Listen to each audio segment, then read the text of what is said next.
흔히 이런 얘기 들어보셨을 거예요. 드라마보다 현실이 더하다.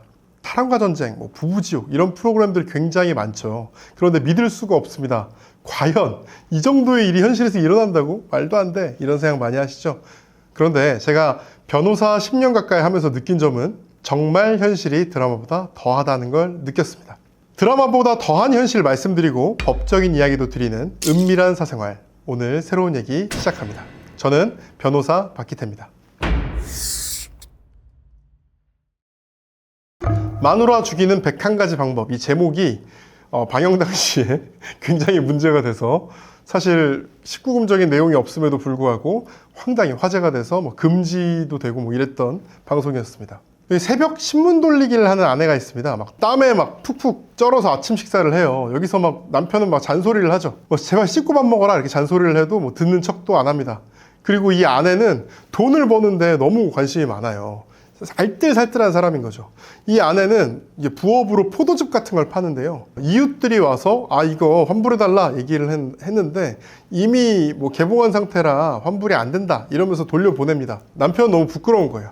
이 아내랑 이웃들이 신랑이 하고 만 얼마 가지고 신랑이 하고 이런 상태가 너무 싫습니다. 그래서 남편은 이제 이웃들에게 이거 돈 얼마야? 그러면서 이렇게 돈 주고 넘어가려고 하는데 아내는 옆에서 더 난리를 쳐요. 아니 그거 해가지고 몇 푼 벌려고 하는 건데 세상 좋은 사람인 척은 당신 혼자 다 해? 내가 누구 때문에 알뜰살뜰하게 사는데? 이런 식으로 얘기를 합니다. 남편은 압니다. 아내가 알뜰살뜰하게 살아서 고맙다고도 생각을 합니다. 하지만 사실은 견디기가 어려워요. 여자 같아 보이지도 않고 로맨틱한 것도 없고 이걸 넘어서 아내가 너무 억척스럽기만 한 게 사람들 앞에서 많이 부끄럽습니다. 그러던 어느 날 남편은 접촉사고를 냅니다. 사실은 제대로 친 것도 아닌 아주 간단한 접촉사고를 냈는데요. 접촉사고를 당한 사람은 굉장히 미모의 여성분입니다. 이분이 명함을 하나 주는데요. 뭐라고 하냐면 근처에 카페를 새로 열게 됐으니까 놀러 오세요 라고 얘기를 합니다. 이 카페라고는 해도요 막상 보면 맥주도 팔고 약간 술집 비슷한 분위기예요. 이 카페에 가서 맥주를 한 잔 마시고 이러면서 이 카페 주인이 너무 사근사근한 거예요. 이 사근사근한 모습에 남자는 완전히 반해버립니다. 자기 아내와 180도 다른 모습인 거예요. 억척스럽고 정말 싸워도 말 한마디 안 먹힐 것 같은 아내가 아니라 순종적이고 사근사근한 것 같은 이 여자에게 빠져듭니다. 그래서 매일같이 퇴근하면 카페로 향해서 카페 주인과 대화를 좀 하면서 술 한잔 먹고 이거를 인생의 낙으로 삼게 됩니다. 그리고 이걸 넘어서 심지어 이 카페 사장과 같이 산에도 가고 노래방도 가고 이런 데이트를 하게 됩니다. 하지만 꼬리가 길면 당연히 밟힙니다. 당연히 아내에게 걸리게 되는 거죠. 맨날 늦게 오는 남편을 의심하고 그리고 산에 갔다 온 남편을 의심하고 아내가 물어봅니다. 누구랑 무슨 일 있었어? 그럼 남편이 얘기를 하죠. 알리바이를 짜서 얘기합니다. 친구 누구를 만났어. 그러나 이미 아내는 다 이제 짐작을 하죠. 그리고 친구에게 물어봅니다. 누구 만나셨어요? 친구도 이제 어떤 이상한 낌새를 느끼니까 남편을 얘기해 줍니다. 그 친구 만났어요 라고 얘기하고 있는데 뒤에서 얘기합니다. 누굴 만나? 지금 집에 있는데. 그 남편이 핑계로 댔던 친구의 아내 얘기를 듣게 된 거죠. 결국 거짓말은 다 들통이 납니다. 들통이 나고 남편을 뒤를 밟습니다. 남편이 어디로 가는지. 그래서 남편이 카페에 가는 걸 보고요. 여사장하고 같이 둘이 앉아서 술 마시고 이런 모습을 보게 됩니다. 아내는 억척스러운 사람입니다. 이걸 보고 남편한테 화내는 걸로 끝내는 게 아니죠.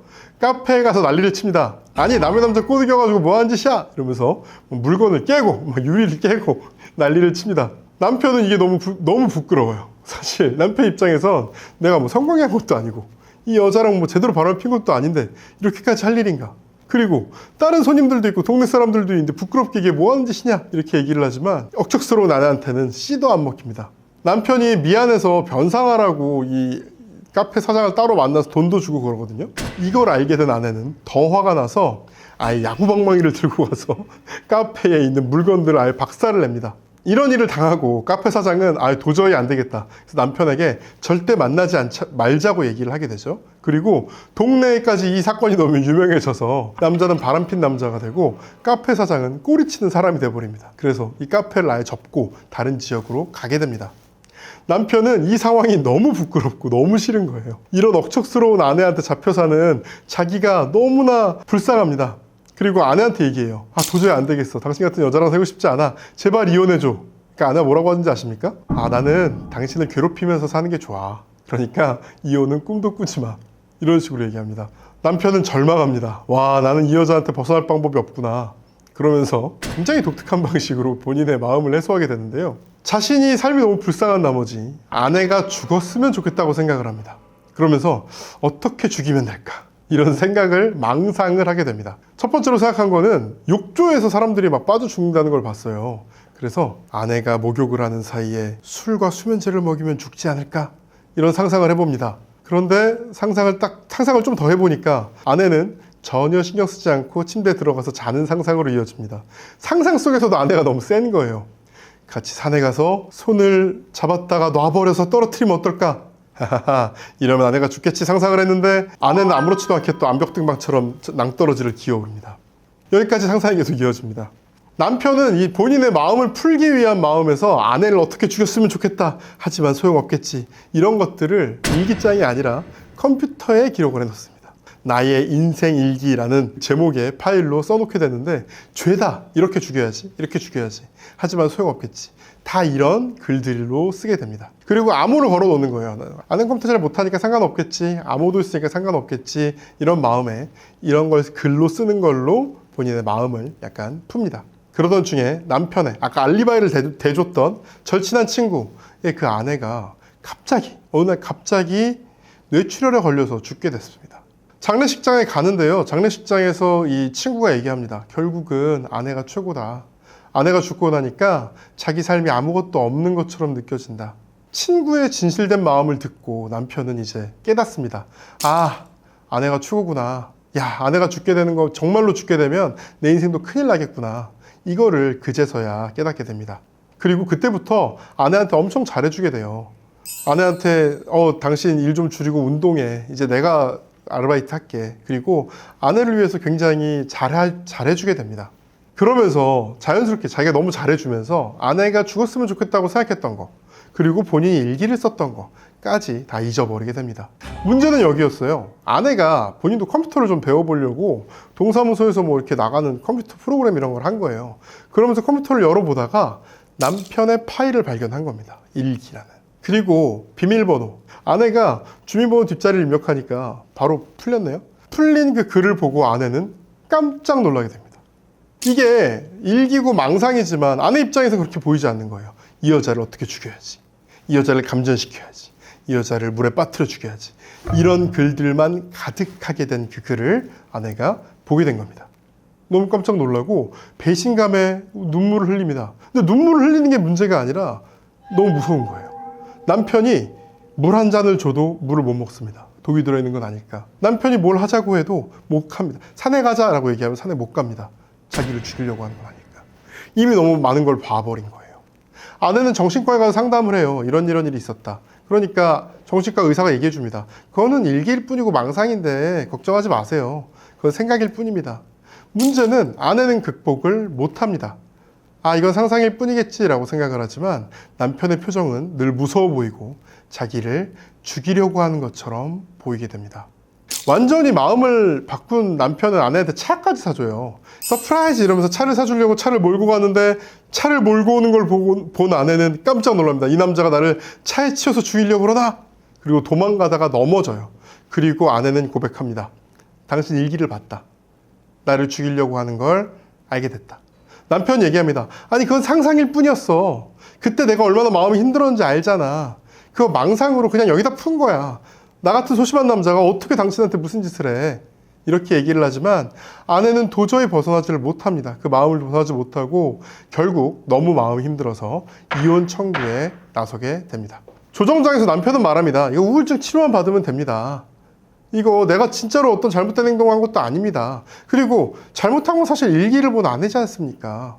그런데 아내는 다 알아요. 잘못인 거 알지만 이미 남편에 대한 신뢰가 너무 깨져버린 상태라 부부 관계를 유지하기가 너무 어려울 거다. 이렇게 얘기를 하게 됩니다. 이번 건은요, 사랑과 전쟁에서 이혼 반대가 49.5%, 이혼 찬성이 50.5%였습니다. 역대급으로 50대 50으로 갈리는 그런 상황. 오늘도 몇 가지 드릴 말씀 있습니다. 이런 일들은 굉장히 많습니다. 배우자의 일기장 같은 걸 보고 그 마음을 파악하게 돼서 뭐 이혼이라든가 갈등이 생기는 경우들 굉장히 많았고요. 요즘은 사실 훨씬 많습니다. 자기 배우자가 자기 친구들과 주고받은 대화들 있잖아요. 이 대화들에서 너무 좀 저열했다, 수준이 떨어졌다, 뭐 다른 여자 품평을 하더라, 뭐 다른 여자를 더 예쁘게 말하더라, 이런 거를 보고 정남이가 뚝 떨어진 경우, 부부관계가 완전히 파탄까지 가는 경우도 실제로 굉장히 많습니다. 대화 내용을 본 거 자체가 사실 잘못이지만 이 대화를 보고 신뢰가 깨진 건 또 사실이잖아요. 이런 경우에 이혼이 될까요? 제가 늘 말씀드리지만 재판상 이혼 사유는 딱 6가지밖에 없습니다. 부정한 행위, 악의의 유기, 그러니까 이게 동거 부양 협조를 하지 않은 경우, 심히 부당한 대우를 본인이 받았거나 아니면 직계 존속이 받았던 경우, 아니면 생사 불명, 그리고 마지막이 혼인을 계속하기 어려운 중대한 사유가 있는 경우, 이 경우에만 이혼이 되거든요. 그런데 배우자가 뒤에서 다른 생각을 하고 있다. 이것도 뭐 불륜이 걸린 게 아니라 그냥 배우자가 너무 좀 상스러운 말을 쓴다거나 혹은 배우자가 다른 여성에 대해 좀 품평을 한다거나 이런 게 결혼을 계속하기 어려운 중대한 사유가 될 수 있을까? 이 부분은 좀 논란이 있습니다. 그러나 아내가 죽었으면 좋겠다고 생각한 것 그 자체, 그리고 그거를 일기로 쓴 거, 그런 거는 이 자체만으로는 사실 이혼 사유가 되게 어렵습니다. 특히 비밀로 썼기 때문에 이 자체를 이혼 사유로 볼 수는 없죠. 특히 양심의 자유가 있어서 이 양심에 본인이 생각하는 것만 가지고 어떤 이혼을 청구할 수는 없습니다. 하지만 그걸 이유로 아내가 심각한 신뢰를 잃고 심각한 우울증에 빠져서 혼인관계가 완전히 파탄 정도가 된다. 이렇다면 이혼 청구가 가능할 겁니다. 제가 이혼 소송 나오시는 분들한테 늘 하는 충고인데요. 이 판도라 상자는 열지 않는 게 제일 좋습니다. 열어놓으면 본인 마음만 상하고 본인만 후회하는 거예요. 결국은 어떤 신뢰가 없으면 부부관계는 유지되기가 어렵고, 이 신뢰라는 건 때로는 몰라야 될 걸 몰라서 신뢰가 계속되는 부분도 분명히 있습니다. 그럼 질문을 바꾸겠습니다. 두 번째인데요. 만약에 이 경우에 남편이 아내의 우울증을 이유로 이혼 청구를 하는 게 가능하냐, 이 부분에 대해서도 궁금할 수 있을 것 같아요. 이 부분은 좀 명확한 판례들이 있습니다. 판례에서 뭐라고 하냐면요, 부부는 동거 부양 협조부가 있기 때문에 한쪽에서 생긴 병 때문에 이 사람을 완전히 내치는 건 문제가 있다. 이 병을 함께 짊어지고 극복하도록 노력하는 게 부부의 역할이다. 이렇게 판례는 명백하게 얘기를 하고 있습니다. 물론 그 우울증이 너무 심각해져서 일상생활을 전혀 할 수 없고 남편이 아무리 협조를 해도 이 부부생활을 유지하는 게 불가능하다거나, 이 우울증이 망상이나 의부증, 의처증으로 이어진다거나 이런 경우라면 이혼 청구를 할 수 있다고 본 판례들도 있습니다. 이번 이야기 여러분의 생각은 어떠십니까? 이혼 찬성인지 반대인지 댓글로 남겨주세요.